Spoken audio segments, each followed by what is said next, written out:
¿Qué tal? Muy buen día, buena tarde, buena noche a todas, a todos, a todes. Mi nombre es Omar Romero y el día de hoy tengo el gusto de dialogar con el maestro Dante López Trejo. Maestro, buen día, ¿cómo está? Muy buenos días, muy bien, Omar. Gracias por el espacio, por la apertura, por el diálogo. Y bueno, dicho sea de paso, el maestro Dante fue mi profesor en la materia de Derecho Internacional Privado en el Centro de Estudios Jurídicos Carbonell y es maestro por la UNAM, en la Facultad de Derecho en ese sentido.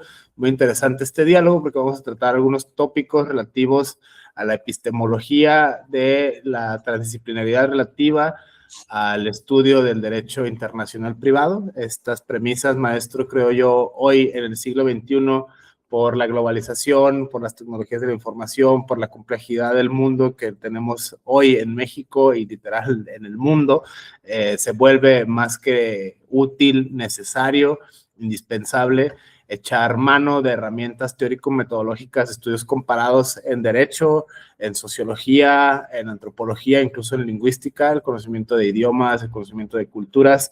Si bien nadie está obligado a lo imposible, sí es bastante deseable en nuestro siglo XXI esta invitación, extenderla a los colegas, a los gremios, tanto en México como más allá de México. Y la pregunta obligada, maestro, en ese aspecto, con esta especie de preámbulo, ¿qué estudia y cómo se estudia hoy el derecho internacional privado, maestro? Muchísimas gracias por este diálogo. Gracias, Omar, por la invitación. Mira, para poder entender el derecho internacional privado tenemos que darle una situación de conceptualización. Este concepto lo podemos entender de que el derecho internacional privado es el conjunto de reglas jurídicas, de normas jurídicas, que van a regular lo que es la interacción entre los individuos, entre este caso los particulares. Pero se le da el carácter de internacional cuando esta era la situación de la vinculación de estados, es decir, de las diferentes nacionalidades o de las diferentes intervenciones de los diferentes sujetos que dan esta situación de relación. Por ejemplo, de que cuando nosotros estamos en México y queremos hacer un contrato de compraventa con España, pues ahí estamos hablando prácticamente de una situación internacional y por una situación particular, pues le estamos dando el carácter de privado. Algunos autores lo manejan de que el derecho internacional privado pues es el tráfico de normas jurídicas que se dan entre los diferentes países que los interrelacionan. Esa es la concepción, digamos, natural y lo que es la clásica. Estudiar el derecho internacional privado hoy en día lleva una gran labor de lo que es entender una situación integral de lo que es la composición de la sociedad y de cómo ésta se va relacionando con sus caracteres de derechos y obligaciones que tienen con lo que son cada uno de sus estados. Cuando estamos regulando una figura jurídica, por ejemplo, aquí en México, también la misma figura jurídica va a estar regulada también en otro país.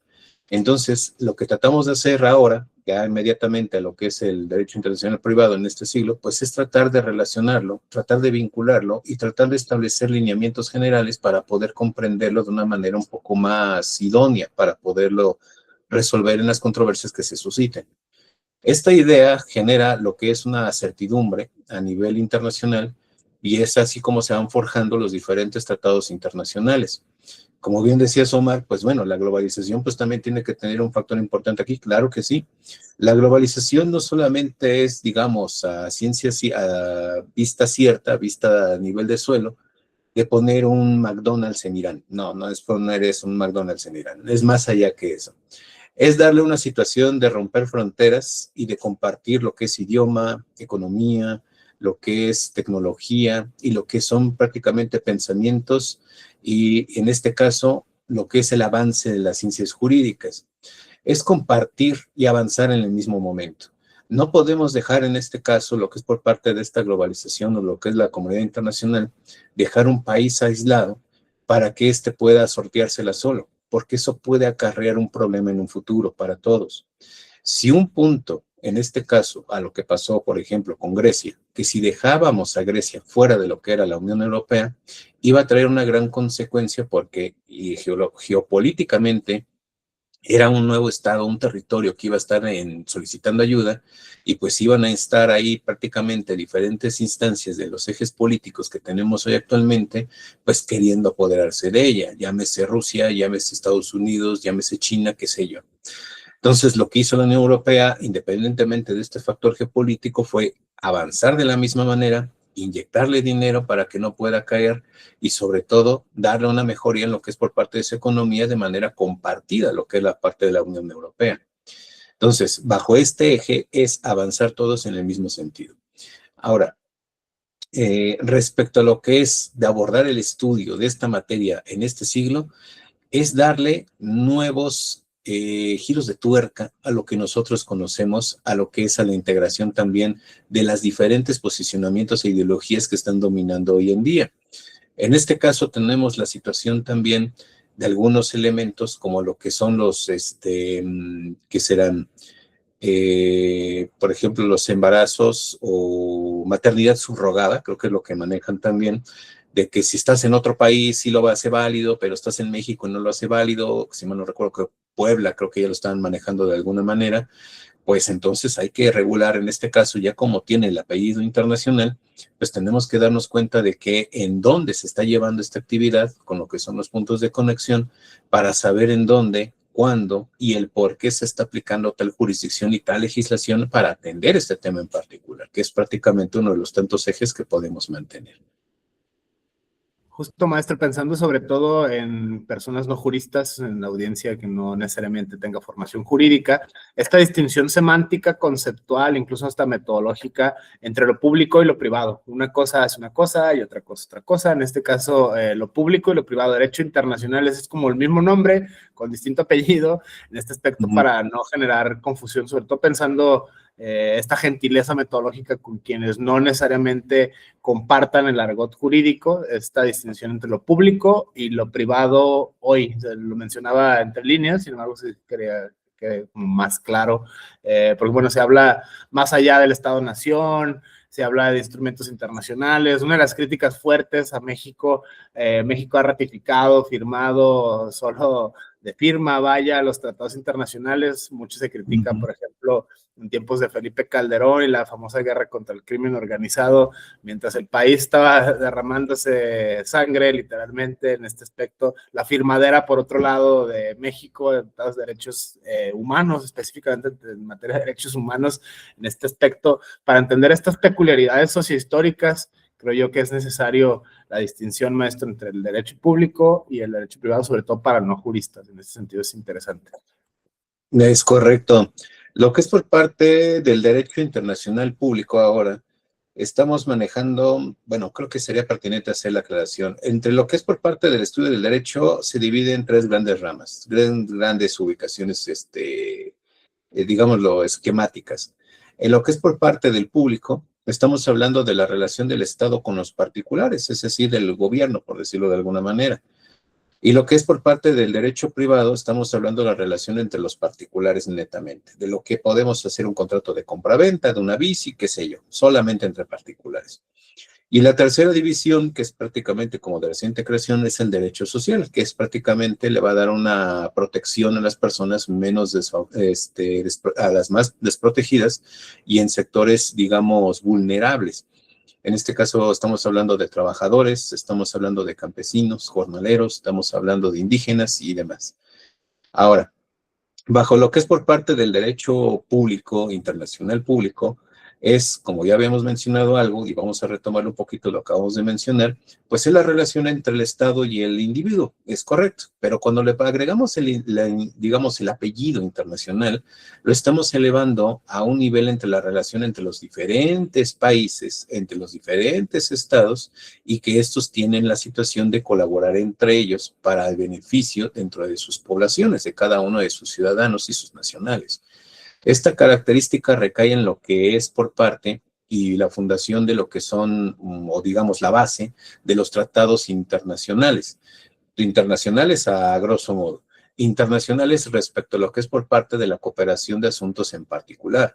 Por ejemplo, que es por parte, digamos, la niñez, lo que es por parte de la infancia, lo que es por parte en el mundo. ¿Quién lo va a regular? Bueno, pues en este caso por parte de la ONU, la Organización de las Naciones Unidas, que es el conglomerado de todos los países del mundo para que puedan, digamos, tratar de dialogar, de avanzar y sobre todo de fincar lo que son los medios de comunicación y de cooperación para una mejor sociedad internacional, para todo el mundo, porque estamos interconectados forzosamente. Ahora, con esta situación del ejemplo de la niñez a nivel internacional, pues se crea lo que es un organismo especializado, que es la UNICEF, para poder atender directamente estos temas por parte de lo que es la protección a la niñez o de lo que es a la infancia. Por ejemplo, en el caso de México, se firmó en lo que es por parte del 2012, si mal no recuerdo, con Peña Nieto, lo que fue el avance por parte de una recomendación de la UNICEF para poder realizar una ley que se tratara específicamente sobre la niñez o de la violencia que se estaba llevando en lo que eran las niñas, niños y adolescentes, para poderle dar un cuerpo normativo robusto y dedicado solamente para la protección de este espectro. Este tratado internacional se firmó por parte de lo que es vinculante la UNICEF, y pues México hizo sus condiciones o sus consideraciones y reformas y enmiendas necesarias para poder aplicar, tener, formar y sobre todo verificar que esta ley se aplique en lo que es por parte del todo el territorio nacional. Es así como regularmente se va avanzando, que algo que es internacional público, que es entre estados, entre organismos internacionales y otros sujetos, intervienen y es en lo que cae y lo recae por parte de la aplicación de diferentes legislaciones a nivel nacional. Desde este punto de vista, maestro, me llama mucho la atención el tema de las habilidades de pensamiento con una especie de pedagogía. ¿Qué habilidades, qué técnicas, conceptos son desde su punto de vista, como especialista en esta materia, indispensables, necesarios, útiles como caja de herramientas para poder comprender la complejidad? Pienso en estas clases de derecho, la competencia sobre territorialidad, o sea, en ese sentido, grandes éxitos o conceptos clásicos de ciudadanía, soberanía, nacionalidad, estos problemas que se representan en la esfera personalísima de los particulares, que creo que son el corazón del derecho internacional privado, las relaciones de particulares como particulares con otros estados o con otros particulares más allá del Estado-Nación, citando a Habermas en este sentido, más allá del Estado-Nacional, como hoy en México, y no solo en México, estamos, si no obligados a lo imposible, al menos sí la invitación internacional a trascender las fronteras, por lo que ya hablábamos, la globalización, las tecnologías de la información, la complejidad. Este me hace a mí muy interesante, sobre todo por el problema muy peculiar de los nuevos fenómenos emergentes, como estas cosas que están surgiendo con el avance mismo de la sociedad, la tecnología, la ciencia, las artes incluso, empiezan a desdibujar lo nacional y a hacer una comunidad internacional. En la región o más allá de la región, muchos hablan del sistema universal, el sistema ONU, otros hablan del sistema local o el sistema interamericano. Desde este punto de vista, maestro, ¿qué habilidades son indispensables desde su punto de vista para comprender estos fenómenos teoréticos hoy en el siglo XXI? Son varios, pero principalmente creo que la historia, lo que es el método histórico, es poder darle un parteaguas, es decir, un estado base para saber cómo poder estudiar o abordar un país, un tema, algo regional. No podemos abordar, por ejemplo, un estudio netamente de lo que es Latinoamérica, empezando a partir de lo que es por parte de la sustracción de manera indebida de Nicolás Maduro. No puedo hablar de ello directamente. Tengo que entender el por qué se llegó a ese punto, el por qué Chávez llegó a ese punto, el por qué derrocaron antes al gobierno que estaba puesto antes de que Chávez. Es decir, tengo que darme una situación de comprender todo el contexto para poderle dar una visión mucho más amplia y menos agreste a los conceptos que podemos utilizarlos. Teniendo la concepción histórica y el planteamiento y delimitación prácticamente de lo que es el estudio de esa temporalidad histórica de ese país o región, podemos darnos cuenta que también salta a la vista de que hay ciertas interconexiones o intervenciones por parte de los demás países respecto a sus sucesos que también están conectados, independientemente de otras maneras. La economía prácticamente es una situación netamente económica para todos. Pero volviendo a este tema de lo que es lo metodológico, sería lo histórico y también podría ser hasta cierto punto una situación de inductivo o hasta deductivo, también puede ser. Cuando regularmente se estudia lo que es por parte del método, digamos, deductivo, pues partimos de una idea general a lo particular y ahí estamos viendo una situación integral de 360 grados de todo lo que son las conexiones, de todo lo que son los lineamientos y demás, encabezarlas o digamos tal cual filtrarlas hacia un punto o hacia un modelo de conocimiento, en este caso, a un tema particular, por decirlo de alguna manera. No podemos realizarlo de una manera netamente, pues, burda o a grosso modo, porque estaríamos interviniendo o interfiriendo de más conocimientos que tal vez sí puedan ser importantes, pero ahorita bajo esta temática no podemos hacerlo porque estaríamos integrándolo a otro tema. Entonces sería cuestión una situación como de filtro para poderle dar una mayor interacción a lo que es a ciertos temas que regularmente yo recomiendo que cuando se haga una situación de un estudio, de un tema, de una figura jurídica de un país que interviene con otro país, pues es irnos de una manera inductiva, es decir, de lo particular ahora a lo general. Vamos a verificar el sistema normativo de ese país a esa figura, cómo lo regula, cómo lo maneja, cómo lo sanciona, qué autoridades intervienen y demás, para poder ir subiendo la escala a un nivel federal, a un nivel local, a un nivel de municipio, a un nivel estatal, qué sé yo, y luego alzarlo a nivel federal. Si ya encontramos toda esa escala de nivel jerárquico, entonces ya nos pasaríamos a nivel internacional para saber con qué convenios, tratados, acuerdos, coloquios, conferencias, con lo que sea, está relacionado este tema ahora que nosotros nos pueda llegar también a competir o que formamos parte también de ese tratado y podamos sacar también ahí el otro punto de conexión, que es prácticamente la situación jurisdiccional o de conexión legislativa.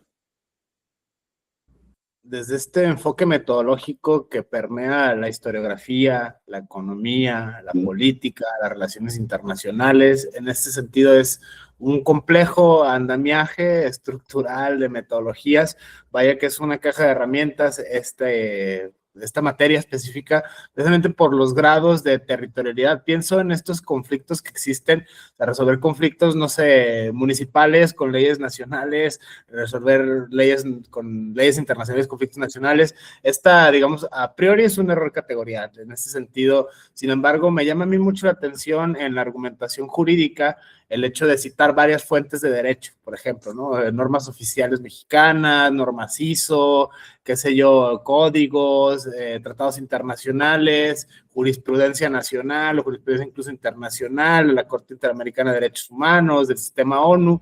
En este aspecto, el andamiaje metodológico, las herramientas que tenemos como en el mundo del derecho, incluso más allá del derecho, pienso en sociología, pienso en historia, pienso en política, esta, digamos, complejidad del siglo XXI que obliga, si bien no a ser hombre, mujer del nacimiento, todólogo, especialista en todas las materias, sí al menos tener una noción básica, al menos tener una noción firme de estos saberes para precisamente poder desarrollar estas habilidades, porque creo yo que en el presente la noción de lo internacional está más viva que nunca, avanza esto conforme a los nuevos paradigmas. Mencionaba hace rato un ejemplo, el caso de la maternidad subrogada. En unos países sigue siendo ilegal, en algunas cuestiones sigue siendo legal. En ese aspecto, desde su punto de vista, este conflicto de normas, este conflicto de leyes, algo, no sé, aborto, legalización de la marihuana, tauromaquia, matrimonio igualitario, fenómenos que están presentes en el mundo desde este punto de vista, maestro, cómo se pueden pensar a la luz de lo nacional y lo internacional desde la óptica del derecho internacional privado. Vaya, aquí también creo que puede incluir un poco también la idiosincrasia también ahí. ¿En qué sentido? Un ejemplo, generalmente cuando en un país está algo prohibido, va a haber otro país en donde esté permitido para poderlo hacerlo válido o digamos funcional. Un caso de estos fue, por ejemplo, en los años 2000 o 90, en los 90 creo principalmente, en donde se daba el caso de la penalidad del aborto en lo que era allá en Estados Unidos y aquí en México pues no tenía tal cual una situación de penalización, tal cual allá en la frontera. Entonces, ¿qué pasaba? Que realizaban lo que eran los abortos en Tijuana y luego ya se iban prácticamente a descansar allá a Estados Unidos, una situación práctica. que también ya luego llegó la regulación ya un poco más grave, ya un poco más didáctica, ya un poco más, digamos, más robusta para poder aplicar lo que es prácticamente la tipología de este delito, y luego ya lo llevaron ya a cabo ya de manera aplicada en lo que es por parte de toda la frontera, y ya luego ya todo el país, como ya conocemos. En lo que es por parte también de aquí, de esta singularidad de los diferentes países que mantienen esta legislación de que puede permitir algo y que no, pues viene de una manera, digámoslo, cíclica. Es decir, en algunos momentos llega a que ciertos países prohíben, y luego va a llegar en 20, 10 años de una manera, digamos, como vuelta de hoja, de que lo van a permitir, lo van a quitar o lo van a regular o lo van a condicionar para que se pueda hacer válido. Y esta situación lleva, pues vamos, a ciertos puntos en donde, pues, por aras del destino, si lo que está legal y si es lo que se quiere por parte de la mayoría de las personas, pues la mayoría de las personas van a buscar los medios para los cuales van a realizarlo de una manera, pues, no legal, que es prácticamente es cuando se abren los mercados negros, desafortunadamente. Y es por eso que ahí entra una situación de que a veces abren y a veces quitan o a veces ponen o restringen. Entonces, esa idea es por parte también de un llamado por la situación de cómo se trata o cómo evoluciona o cómo lo diagnostica la misma sociedad para poderle dar este giro de tuerca y dar de nueva cuenta un nuevo modelo de pensamiento antes de que llegase o después de ver las consecuencias de la aplicación de una norma. Por ejemplo, en algunos países están mucho más regulados lo que es, por ejemplo, que dice Omar, lo que es el matrimonio o ay, ¿cómo se llama? Se me fue el nombre, maternidad subrogada, no matrimonio, maternidad subrogada, de que algunos países ya lo tienen bien contemplado como una especie de contrato, de que solamente es una situación de crecimiento del cigoto hasta llegar a tal temporalidad, que la manutención va a correr por parte de los padres para que puedan llevar a cabo la gestión, ingesta de alimentos, medicinas, seguimientos y demás. Todo eso está bien elaborado, bien determinado en los contratos. Y cuando manejamos maternidad subrogada aquí en México, en algunos casos es de, pues, no, pues, ¿con qué se come? ¿Cómo se lleva esa cosa? Pues, ¿de a quién le corresponden los derechos? ¿Dónde firmo la renuncia de paternidad y demás, no? Porque no hay tal cual una situación de estudio determinado o, digamos, fincado por parte de las leyes para que pueda dar una certeza y seguridad jurídica para poderlo realizar. Y es aquí cuando implica, pues, digamos, la situación de que el derecho internacional privado escala cuando unas personas, una familia, por ejemplo, no sé, en Argentina, por ejemplo, o en otro país sudamericano que sí lo tenga mayor regulación, pues llega una mamá mexicana y dice, o una mujer mexicana y dice, pues yo me rento mi vientre para que puedan realizar pues la gestación de su hijo, ¿no? Ay, pues te vamos a pagar tanto, no te preocupes de comida ni de hospedaje, porque pues prácticamente es nuestro hijo, y pues adelante, pueden hacerlo. Será la cuestión de que aplique una situación de conexión con México, pues hasta cierto punto, pues podría hacerlo, siempre y cuando haya una situación de reclamación por la parte mexicana. Pero conociendo la situación de renuncias de ciertos derechos a futuro por parte del contrato de la maternidad subrogada, pues diría que estaría hasta cierto punto limitado. Sería, pues, difícil, pero no imposible realizar alguna acción para poderle dar una compensación o algo que pudiese resultar. Entonces, medianamente son algunos de los ejemplos que podemos ver. Está el de la adopción también y demás, pero pues también ya conocemos un poquito más de ese tema.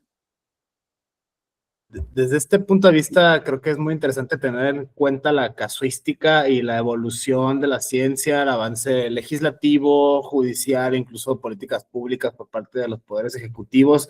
Pienso este desafío, ese es un temazo el que acaba de poner, la maternidad subrogada, ¿no? Le llaman comúnmente renta de alquiler, incluso empieza a haber series, empieza a haber visualización, empieza a haber estos fenómenos éticos muy interesantes. Por ejemplo, acá en México, yo soy de Jalisco en específico, en materia familiar, en materia civil, se sigue trabajando con el código del Estado, el código Jalisco. Está la apuesta ahora a nivel nacional del famoso Código Nacional, Procedimientos Civiles y Familiares y la homologación que esto tendrá. Si seguimos seguimos pensando la cadena más allá del Código Nacional. En este aspecto sería el Código Internacional de Procedimientos Civiles y Familiares, por el caso de dos fenómenos que menciono entre líneas: el tema de la regresión y la progresión en materia de derechos humanos, que son cuestiones que no necesariamente tienen que ver con el derecho, tienen que ver con política, tiene que ver con la sociedad, tiene que ver con axiología, tiene que ver con cultura. Pienso, por ejemplo, este caso paradigmático Roe versus Wade. En ese aspecto, la regresión en materia de aborto, algo que ya estaba ganado, algo que ya estaba hecho, de repente, por giros legislativos, por políticas públicas, por cuestiones ideológicas, religiosas, culturales, morales y un largo etcétera, va para atrás la famosa progresión en materia de derechos humanos. Piensa este famoso artículo 26 de la Convención Americana sobre Derechos Humanos.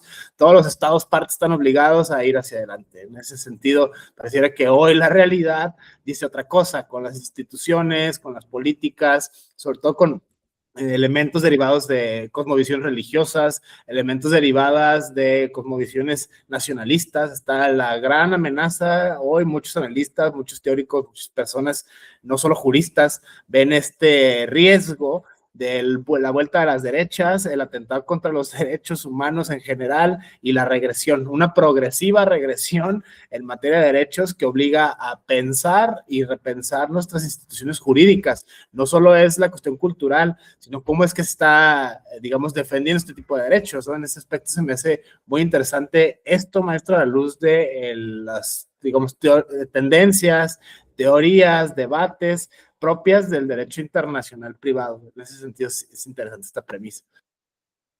Sí, es correcto, es interesante. Lo que es por parte, por ejemplo, como ya bien se los ha mencionado, pues es como cíclico, ¿no? Así también como lo que es por parte de la ley y la propia sociedad lo determine, pues también lo va a poner lo que es en el juego de ahora de otro nivel, lo que es la política. Y esta situación pues se dio en los 2000 a partir de ciertos cambios de banderas o de timón de que se tenían por parte de América Latina, de que una situación de derechas, algunas de izquierda, muy mínimo, pero el 2010 y 2020, que son prácticamente el parteaguas que se da otro giro de timón, dividiéndole a lo que es a la izquierda, y ahora dándole ahora otro giro de timón, lo que es a la derecha, pues entonces crea, digamos, pues no incertidumbre. Yo creo que es una situación de poder elegir lo que se tiene y que éste haga una situación como de reflejo a lo que es hacia el exterior. En Argentina lo tenían bien claro, pues éramos de derecha y derecha y derecha, por una situación netamente de dictadura, y ahí teníamos ahora una situación netamente liberal por parte de izquierda. Duraron varios años así de izquierda, y ahora dijeron, no, ahora vamos al otro lado, vámonos ahora con la situación de derecha, y ahí van a la derecha otra vez. Y también ahí va Argentina, ahí va otros países, ¿no? Que ahorita no recuerdo muy bien, creo que Brasil todavía sigue de izquierdas, ¿no? Está todavía Lula de Silva, creo que todavía está por ahí. Entonces todavía falta por ahí también otros temas más, digamos, de países preponderantes en lo que es de América Latina, pues ver cómo reaccionan a esta situación. México, pues por obviedades de razón, tenemos ahorita una situación netamente de izquierda, ¿no? De la progresión de los derechos. Ahora, de lo que es por parte de los derechos humanos, en materia de derecho internacional privado, pues tiene que ver bastante. Esta singularidad por parte de regular la vida del hombre, de cada uno de manera particular y la relación entre estos, pues tiene que ver también por el respeto de lo que es por parte de sus garantías y de sus derechos humanos. Y hacerlos valer en lo que es por parte de cada uno de los países, pues tienen sus medios coercitivos o sus medios legales para poderle dar una plena garantía de la satisfacción de esos derechos. Nosotros en México tuvimos en lo que fue por parte de una reforma también que nos pegó, o que más bien asimilamos por parte del gobierno de Calderón, fue de que romper el paradigma de lo que es por parte de la situación de que no solamente eran garantías individuales, sino que eran los derechos humanos bajo esta situación de un nuevo adquisición de conocimientos y de situación internacional, de asimilarlo en México, ya no solamente con garantías individuales, sino que son los derechos humanos y de sus garantías, es decir, de cómo poderlos hacer valer bajo el espectro de lo que son aquellos derechos inherentes al momento de que nosotros nacemos y por el simplemente hecho de ser humano. Bajo esta característica, pues ya nos dieron un parteaguas un poco más, digamos, amplio para poder realizarlos, aplicarlos, gestionarlos y sobre todo mantenerlos en una situación procesal de garantía bajo lo que es el esquema del amparo y demás elementos de defensa constitucional. Esta situación nos llevó a tener una mayor participación a nivel internacional de que, pues, ahora sí, como todo, de todos los países estamos calificados y en esta situación de adopción que nosotros tomamos México en esos años nos dieron palomitas de trabajó bien, por decirlo de alguna manera, y pues nos dio cierto estatus a nivel internacional para poder tener una mayor amplitud y conocimiento en el mundo de que somos, digamos, adoptamos, adaptamos y sobre todo implementamos lo que se da a nivel internacional, a nivel nacional, y pues manejamos todo bajo un alineamiento de crecimiento comunitario, de crecimiento internacional, para que podamos ser focos de diferentes ámbitos, en este caso principalmente lo que es en materia económica, darle certeza y sobre todo seguridad jurídica para poder invertir. Y es aquí donde entra el derecho internacional privado, en la relación de los diferentes puntos de contratos, de lo que son de gestiones de negocios, en las diferentes latitudes y amplitudes de lo que es por parte de los países en el globo. Desde esta perspectiva, maestro, pienso la relación que existe entre estos temas de la soberanía, la contradicción de tesis famosa 293, diagonal 2011 de la Suprema Corte, que prácticamente da la apertura al derecho internacional, esta ruptura de un modelo nacionalista. No hay más soberanía que la Constitución, artículo primero, artículo 133, la soberanía está aquí en México. Entonces este debate se viene a resolver con la apertura de México a tratados internacionales. La gran crítica, sobre todo pienso la ratificación y la firmadera, la tendencia de México a formar parte de clubes económicos y políticos, solo de nombre, no solo de forma. En este aspecto pienso en los derechos, los famosos DESCA, tienen el derecho prácticamente economía, política y medio ambiente. En este aspecto esta agenda, la agenda verde, Escazú y todos estos temas que vienen con la adopción de medidas para poder hacer real las metas universales. En este sentido, la lógica de la 2030, la Agenda 2030 de las Naciones Unidas, en ese sentido, es una de las críticas fuertes que hay, derivadas precisamente de este capítulo de la historia constitucional de nuestro país, cómo se da esta apertura, y la crítica fuerte es, bueno, México entra a esta lógica solo por los beneficios o la promesa de beneficios económicos, no tanto por ser un Estado garantista, no tanto por ser un Estado progresista en materia moral, en materia de política pública. Es una de las grandes críticas muy fuertes que todavía están desde algunos puntos de vista en nuestras discusiones actuales en México. Desde este enfoque es más interesante esta perspectiva, precisamente en este tipo de derechos, los derechos medioambientales, los derechos económicos, incluso algunos lo llevan todavía hacia el compliance. En ese aspecto es interesante esta perspectiva, maestro. En algunos casos, exactamente, lo que es por parte, por ejemplo, en materia de la evolución de los diferentes niveles o grados de derecho, como los que pueden ser de primer nivel o primera generación, como podemos manejarlos, pues llegan a lo que son a los de tercero, cuarto y hasta quinto nivel, ¿no? De grados de derecho. ¿Qué quiere decir esto? Cuando nosotros prácticamente tenemos o nacemos, pues ahí tenemos la garantía de diferentes derechos de primer nivel, a la vida, a lo que es una vida digna, a la libertad y demás. Más cuestiones axiológicas, pero son netamente fundamentales en donde se basan los diferentes sistemas políticos y legislativos. Lo que son de segundo nivel son prácticamente pues ahora, ¿cómo voy a mantener esta vida? Pues tengo que darle trabajito, tengo que darle comidita, tengo que darle educación, tengo que darle vivienda. Y ahora las situaciones cuando llegan, por ejemplo, los de tercera generación o los de tercer nivel, cuando se implementan, bueno, pero si yo no tengo un medio ambiente o un planeta que pueda sustentar el segundo ni el primero, pues entonces pues todo se va muy rápido por el desfiladero, se va muy rápido y no se puede mantener.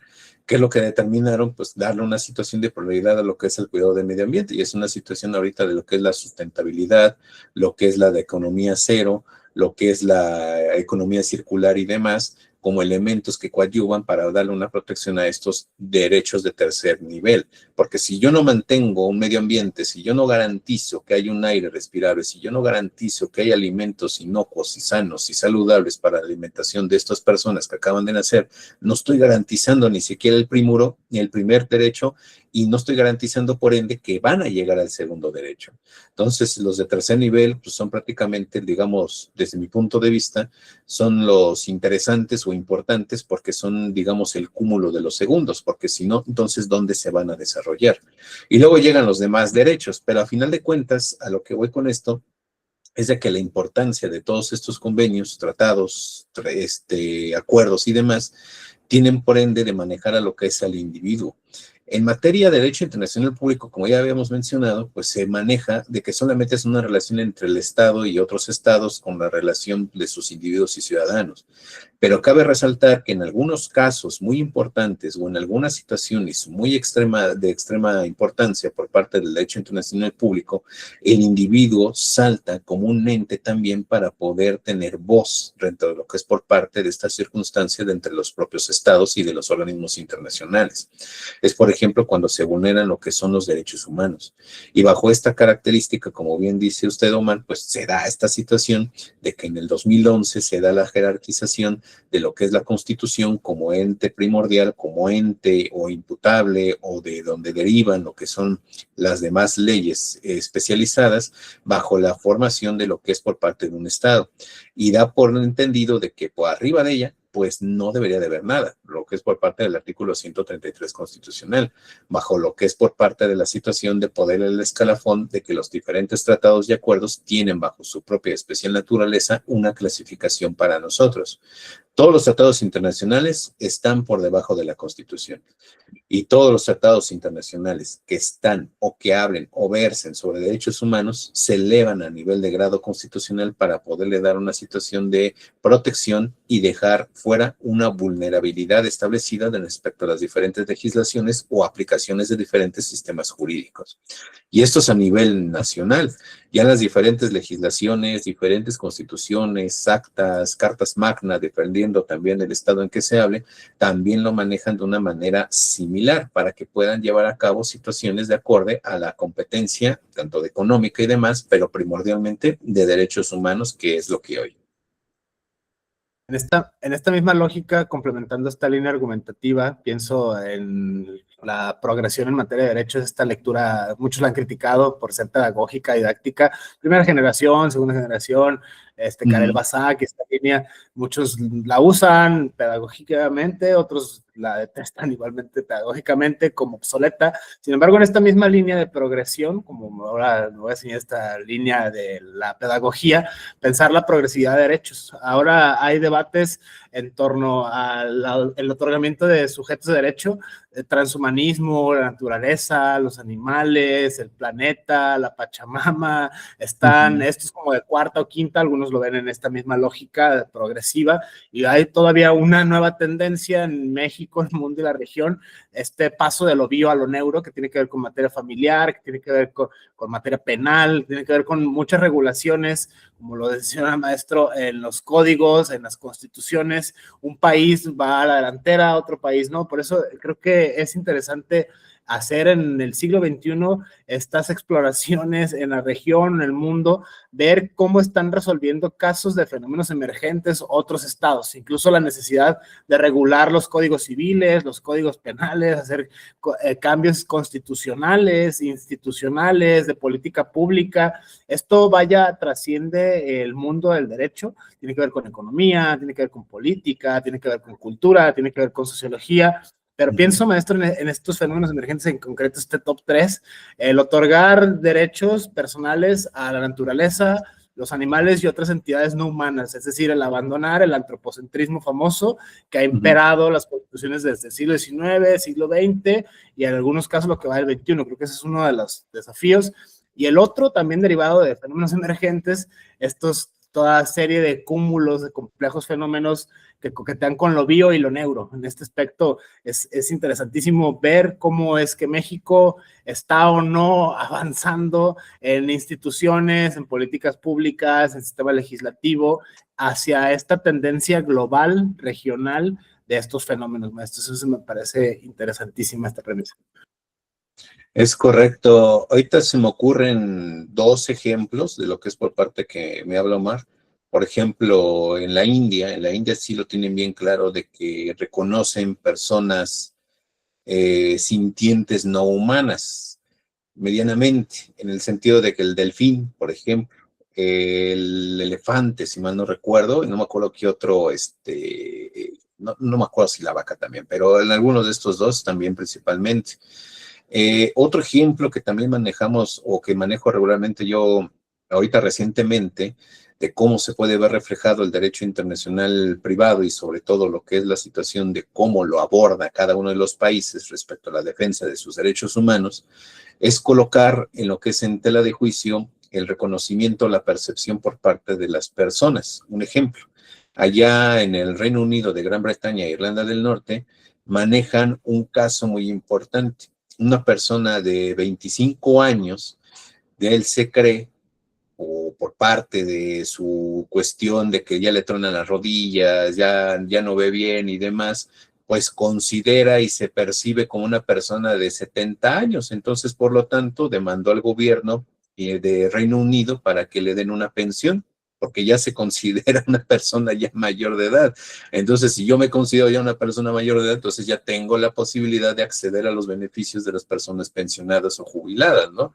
Y esa singularidad de derechos, que sí es cierto, si tienes una libertad de estar en una situación de autopercepción, pues hasta dónde está, digamos, puede dar el alcance, ¿no? A lo que es a lo jurídico, dónde puede impactar, hasta dónde puede llegar estas consecuencias y sobre todo el del reconocimiento que puedan tener por parte de estos países de saber cómo poder lidiar con estos temas de sin vulnerar también el derecho humano que se tiene él por parte de su autopercepción, pero también colocarle, digámosle, no limitación, pero sí condicionantes, pues de que sabes que, hijo, pues te tienes que esperar hasta que tengas tus 75 años.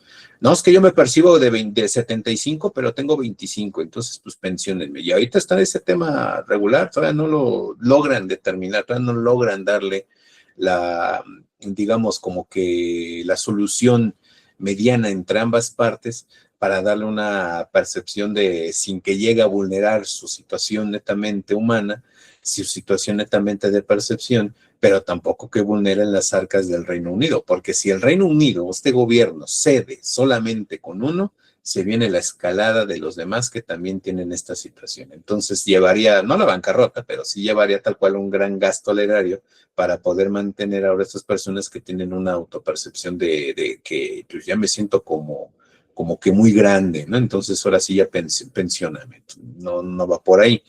Y esta particularidad, pues son estos dos ejemplos que se me ocurren, que regularmente ahorita ya prácticamente desde el año pasado ya los manejo para poderles dar una situación un poco más actual del tema. Digo, para una característica propia de conocimiento ad hoc o lo que es por parte de nuestra materia de internacional privado. Esta perspectiva, maestro, perfilando una especie de conclusión ante las crisis, en comillas, estas categorías sospechosas que utilizan muchos intérpretes hoy, crisis, paradigmas, fines, cambios, nihilismo, la era del vacío, la posmodernidad, todo este debate que está desde que los 70s, desde el siglo pasado, 80s, el desarrollo sustentable, todas estas como crisis, avances, progresiones, ante fenómenos que no son solamente jurídicos, son fenómenos sociales, insisto, son fenómenos históricos, son fenómenos políticos, económicos, vaya que está complejo el panorama. ¿Qué instituciones regulan o pretenden regular estas relaciones? Por ejemplo, aquí en México, ¿no? En este aspecto, litigar un caso internacional o llevar este tipo de asuntos con empresas, con particulares, esta nueva figura interesantísima, las violaciones o el respeto de derecho entre particulares, por ejemplo, no solo es el Estado, no solo es una autoridad responsable, no solo es un sujeto obligado, un particular con otro particular, en términos procesales, en términos procedimentales, ¿qué instituciones en México se encargan de llevar a cabo este tipo de gestión de este tipo de asuntos, maestro? Eso me parece muy interesante, porque hay una crisis institucional. La prueba, lo citaba hace rato entre líneas, del Caracazo famoso que tuvimos ahora en el 2026, esta crítica a los cimientos del derecho internacional, cómo tienen estas regulaciones. ¿Qué instituciones en México se encargan de regular estos fenómenos, maestro? De regular los fenómenos en materia de medio ambiente, podemos decir que son varios. Lo que es por parte de una situación jurisdiccional o no jurisdiccional, en este caso, que estaríamos hablando de lo que son los organismos descentralizados o descentralizados. Principalmente por la cuestión jurisdiccional me voy a ir por ahí.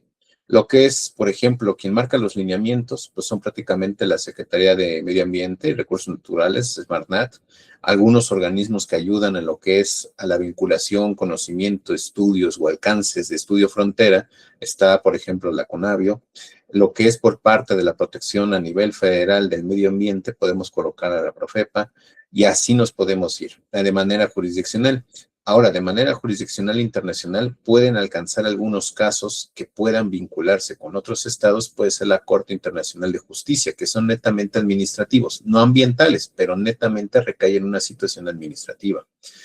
Lo que es por parte de algunos organismos regionales, por ejemplo, la CEPAL, que podría ser algunos de ellos, lo que es la OEA, que es el lado feo de la CEPAL, pero ahí lo tenemos, pero al final de cuentas son organismos que tratan de vincular lo que son ciertos temas a nivel internacional.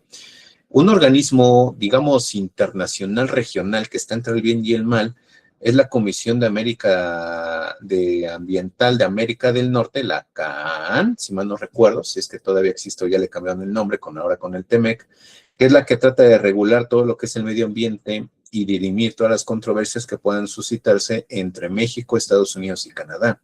Principalmente este organismo regulador nació con la protección de la mariposa monarca, que es prácticamente uno de los tantos, digamos, elementos vinculantes entre estos tres países. Como conocemos, la mariposa monarca va de Canadá, pasa por Estados Unidos y llega acá a cuidarse a Michoacán para poderse pues recuperar, procrear y luego salir de nueva cuenta su migración hasta Canadá. Entonces, bajo estos lineamientos, por eso digo, es que es como entre internacional, regional, porque pues abarca tres países, pero pues es no solamente en línea recta de lo que es por parte de este organismo, que trata de regular todo lo que es por parte de la situación de medio ambiente, procurando la situación de entre los tres ámbitos, en lo que es por parte del aire, suelo y agua, para darle una protección pues netamente, digamos, vinculante dentro de lo que es por parte de la economía y de la interacción política y también legislativa que tenemos vinculante con ellos. Con otros países son ya muy establecidos, ya muy delimitados. Por ejemplo, casos, pues no muy agrestes, pero mencionarlos. En el caso de México con Japón, cuando cazaban lo que eran las ballenas en lo que era por parte del territorio marítimo mexicano, en la zona económica exclusiva también. Estas internaciones por parte de lo que eran los buques japoneses en México, pues sí causó una gran molestia, se llamó a lo que fue la Corte Internacional, al Tribunal Marítimo, para determinar de que sus acciones estaban violentando parte del territorio mexicano, parte de la economía, de una posible, digamos, menoscabo de la misma, pero pues llegaban a cabo situaciones, pues características que daban de que pues tenía alguien que entrar como un tercero para poder dirimir estas controversias. Japón siempre ha cazado ballenas, eso siempre ha tenido bien porque es una práctica que siempre ha tenido de manera, pues digamos, histórica, pero también el alcance que son sus tradiciones, que son particulares allá en su región, allá en su país, pues su alcance en lo que es por parte de otros países que tienen otra visión, otra modalidad, otra cultura, otro modelo de poder realizar su economía y demás, pues parte de la idea de que chocan bajo esta situación. Y esta característica también son los medios en los cuales se puede dar una situación medianamente de regulación a nivel internacional y de medio ambiente. Lo que es por parte también de lo que es la situación de colocar sobre la mesa del reconocimiento de una figura a lo que es al medio ambiente, pues viene lo que es la Pachamama, como dice Omar. Esta característica pues es de darle como una situación, no tal cual sentarla en el banquillo, pero sí es colocarla dentro de lo que es por parte de cuestiones legislativas, jurisdiccionales y demás, a la Pachamama como un elemento meramente pues no quiero decir de nacimiento, pero sí de fundamento, creación y de origen propio del ser humano, que no debemos olvidar de dónde venimos. Al contrario, recordar y que ésta tiene que avanzar conforme nosotros, sin el perjuicio y sin digamos, la situación de perjudicarla. En este caso, al momento de querer avanzar nosotros como especie, como raza humana, sin el menoscabo de lo que nos dio origen, ¿no? De lo que nos da de comer prácticamente y lo que siempre nos va a mantener. A la luz de esta serie de reflexiones, maestro, todos fenómenos emergentes del siglo XX, XXI, lo que vamos del XXI ya, Los retos para el derecho nacional, para el derecho internacional, creo que están sobre la mesa. Regular nuevos fenómenos emergentes relacionados con nuevos sujetos de derecho. Dicen algunos, no voy a meter a perros y gatos y a la naturaleza a la cárcel. No, no se trata, sino prácticamente extender la protección en la lógica garantista hacia estos nuevos sujetos de derecho. Creo que es un desafío constitucional en la región, en el mundo en general. Los avances en ciencia biomédica, sobre todo, que es la que está revolucionando considerablemente los paradigmas de interpretación, aplicación judicial, legislativo, incluso cultural o axiológico, y prácticamente los desafíos que vienen del cambio medioambiental. En este aspecto, la regulación de los derechos naturales, la regulación de políticas internacionales, preservación de especies ante la potencial extinción. Todos estos casos, desde luego, complejos, no basta un solo molde constitucional o un molde regional incluso. Vaya bastante interesante la materia, se vuelve indispensable, creo yo, en el siglo XXI, echar mano de estas categorías de análisis, de estas herramientas, de estas técnicas incluso de derecho comparado. Desde este punto de vista, maestro, no me queda más que agradecerle este espacio, digamos, poner sobre la mesa el debate contemporáneo del siglo XXI, la existencia de estas realidades y los avances o regresiones que tenemos en los mismos en México y en la región, maestro. No sé si a manera de conclusión desea añadir algo en este aspecto. Queda más que agradecerle estas reflexiones que pone sobre la mesa. No quedaría más que agradecerte, Omar, por esta invitación para platicar respecto a este tema y de sobre todo cómo poderlo abordar y conocerlo, porque no es tal cual, digamos, difícil, solamente es creo que colocar ejemplos, manejar un lenguaje, pues digamos, pues incluyente en el sentido de que pues son todas las voces, tanto como lo podemos escuchar profesionistas, como lo podemos escuchar ahí, pues lavando trastes, qué sé yo, ¿no? Como nosotros lo podemos hacer o haciendo otra actividad. Esta característica pues tiene a bien siempre yo de tratar de manejar un lenguaje pues digamos básico, entendible, directo, sin rodeos para poderlo calificar como una situación rápida de comprensión. Y eso es pues prácticamente lo que he tratado y espero haberlo logrado contigo y agradezco de nueva cuenta tu invitación a tratar estos temas. Muchísimas gracias, maestro, por el diálogo, por la apertura, por esta serie de reflexiones. Muchas gracias a todas, a todos, a todes. Seguimos en contacto. Bonito día. Gracias, maestro. Hasta luego.